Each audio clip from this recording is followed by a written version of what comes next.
হুগলি কেন্দ্র পাশেই। রচনা ব্যানার্জি কি বলছে? রচনা ব্যানার্জি বলছে তিনি নাকি গাড়ি করে আস্তে আস্তে হুগলি জেলার নাকি সমস্ত অংশে, মানে ওনার যে লোকসভা এলাকা সে এলাকার সব অংশে নাকি তিনি শুধু ধোঁয়া আর ধোঁয়া দেখতে পেয়েছেন। এত কলকারখানা হয়েছে, এত কলকারখানা হয়েছে, তিনি শুধু ধোঁয়া আর ধোঁয়া দেখতে পেয়েছেন। এখন ওটা হয়তো কালো কাচের মধ্যে তিনি থাকেন, তো কখনো রাস্তায় বেরোনো তার অভ্যাস নেই। এখন ওটা ওই চপ শিল্পের ধোঁয়া হতে পারে, বা হচ্ছে আপনার পকোড়া শিল্পেরও ধোঁয়া হতে পারে। কারণ কেন্দ্রে মোদী আর রাজ্যে দিদি দুজনা শাসন করছে। এবং তার পাশাপাশি দেখুন, যাকে প্রার্থী করেছে লকেট চট্টোপাধ্যায়, তিনি হুগলি লোকসভা কেন্দ্রে আমার যাতায়াত আছে, কারণ আমার মেয়েটাকে ওখানে ভলি খেলতে নিয়ে যায়। সেখানে আজ পর্যন্ত আমি কোনোদিনও গিয়ে শুনিনি যে লকেট চট্টোপাধ্যায় এসছে।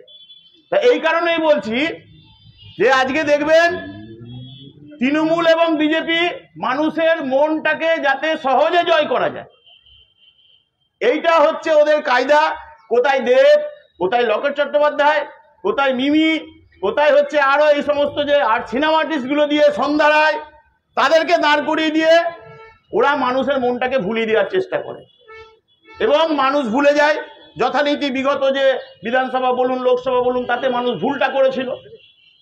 কিন্তু আমরা বামপন্থীরা সেই নীতিতে বিশ্বাস করি না, কারণ মিমি বা লকেট এরা গিয়ে কখনো সংসদে গিয়ে আপনার জন্য একটা দিনের জন্য গলা ফাটাবে না।